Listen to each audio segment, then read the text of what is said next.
Hey now, this is Bryan Chatlien coming at you from the Batman on Film podcast. I got a movie review for you. Just saw Overlord.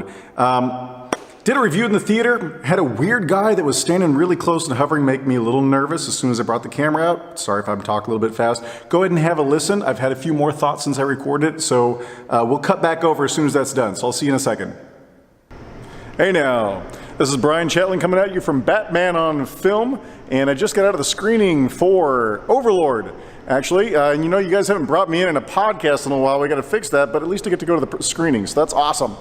Just saw Overlord. It is a brand new film from Paramount Pictures and Bad Robot that is coming out this weekend, directed by Julius Avery. Currently hitting an 89% on Rotten Tomatoes, not too bad.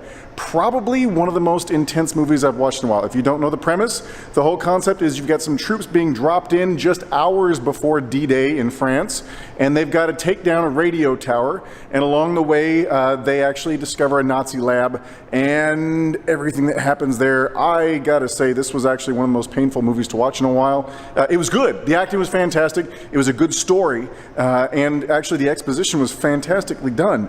But man, just the pain watching this, it was a little intense. Definitely don't be bringing kids to this one. Definitely if you got a weak stomach, you're not going to want to watch this one. But if you like jump scares, if you like horror films, if you like monster movies, if you like German movies, or Nazi movies, I should say, there's a difference, then definitely come check this one out. Like I said, 89% on Rotten Tomatoes, and you guys have a great weekend. Hello and welcome back. Hope that wasn't too fast for you. Okay, so I did a little bit of checking on this, did a little bit more research. I'm actually, before these movies these days, I'm avoiding a lot of the trailers and I'm trying not to do too much research. I kind of like going into them cold. I like knowing next to nothing. Sometimes it's nice to know what you're looking at though. There have apparently been some rumors that this was part of the Cloverfield universe. I'm not seeing it. I know it was Bad Robot, but the funny thing about the Cloverfield universe is it brings my favorite person into the conversation, J.J. Abrams. There's always a game as to how long it's going to take me to say Jar Jar Abrams. I don't think he had a chance to do much with this one. I know he produced it, but this story was, it was linear. It actually made sense. A lot of the random elements that you see throughout the course of the story actually circle back around, and those things are all not his normal style.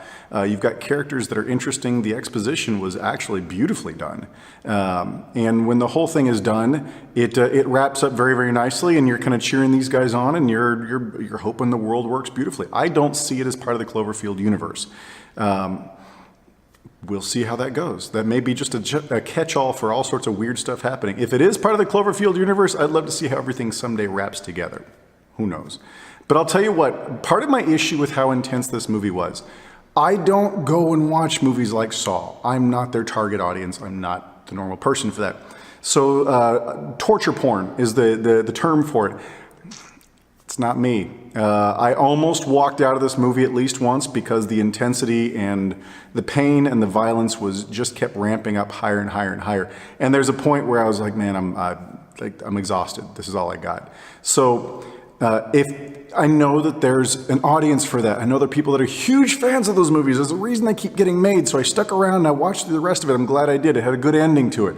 But man, if you're not a fan of some of these torture movies like Saw or the gory graphic violence and just the rage and the everything else, if that gets too intense for you, I'm going to recommend sitting this one out. If this is the type of movie that you're up for, man, you're going to love this one.